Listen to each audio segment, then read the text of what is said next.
I wanted to ask you about something related to leadership in particular, because we're all different. So what resonates or works for one person may not work for another. So how do you coach leaders to communicate with other potentially conflicting personalities? Well, you probably expect me to say this, but I think the big one, and this is a topic that comes up a lot in coaching, Mm, particularly leaders between leaders, as you can imagine. The big one is really to give genuine attention to what somebody else is saying, to really listen and to mm, try and find out what is important to that other person, because then you'll both start communicating with each other as colleagues and adults. And the other one, which is at the heart of the time to think approach, is we go into these situations really with lots of assumptions about what's going to happen, what they're going to think, how it's going to go. And all of these assumptions are really stopping us from getting what we want, whether that's a resolution of something that's a conflict between leaders, or whether it's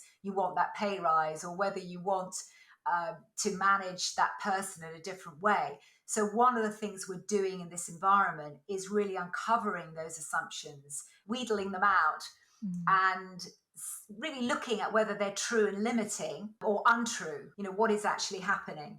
That reminded me of a piece of advice that I was once given ages ago. Someone said we should really listen with the intention to understand rather than listening with the intention to respond, and just Mm. say something back to the person, which I think sometimes, depending on personality types, people are prone to doing. They want to be seen to say something back or have something to add.